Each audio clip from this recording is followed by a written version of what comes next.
I'm here with Russell Starr, CEO of DeFi Technologies. Russell, thank you for being here. Thank you very much for having me. Really excited to have a good chat. Tell me about your work and the company. So look, DeFi Technologies is a disruptive company. The thing that we're doing differently that really no one is doing, we really have no competition currently. We actually take DeFi protocols, which are very, very difficult to buy. Often people are just terrified of trying to open up a Coinbase, Kraken, or a Frax account. And quite frankly, the regulatory bodies now are really looking at that and concerned about KYC, concerned about what listed traditional equities would normally have, i.e. KYC regulation. And so what we're doing is we take an equity wrapper, we put it around a DeFi protocol, and we list that DeFi protocol as an equity. So for example, the way you would buy Facebook on the NASDAQ, that's what we do. We actually do that for DeFi protocols. So we have 5 of them currently. We have a Bitcoin Zero product, an Ethereum Zero product, Polkadot, Cardano, and Solano. Wow, the company is pretty new. Talk to me about the mission and the vision that you have in the coming years. So it's actually a pretty interesting story.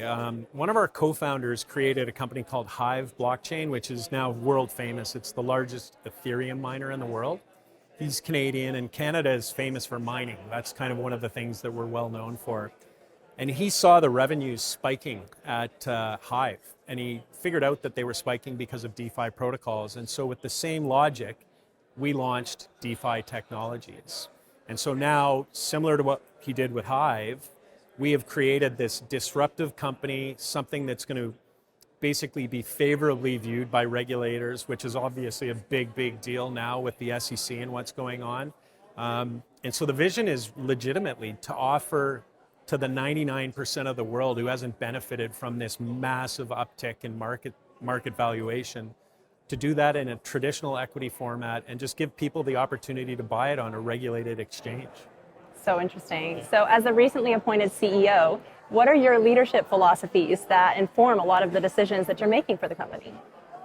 Look, I tend to be more of the view that a level playing field should exist everywhere. I mean, ultimately, if things work out, I get the kudos. If things don't work out, I get basically the problems. But the reality is that this is a company that has an incredible management team. Johan Wattenstrom created what's called CoinShares. Olivier Roussy-Newton created Hive Blockchain. Diana Biggs basically is one of the most respected female crypto people in the world. So even though I'm the CEO, my management philosophy is make sure that I have people smarter than I am surrounding me to help bring this company forward and really create the value that we believe we're going to be able to do here in the near future. What's next for you in the next 12 months? Well, the biggest catalyst is actually happening right now. We're listing all of our products in Germany. We've gone from 0 to 220 million in AUM on the Nordic growth market. And the reason we did that, the Nordic growth market is owned by the German markets. And if you actually dot all your I's, cross all your T's, and your products work and work really well, it's a pretty seamless move into Germany. And if people aren't paying attention, Germany is kind of the opposite of the US. They're very pro-crypto. If you hold your crypto assets for a year, you pay no taxes.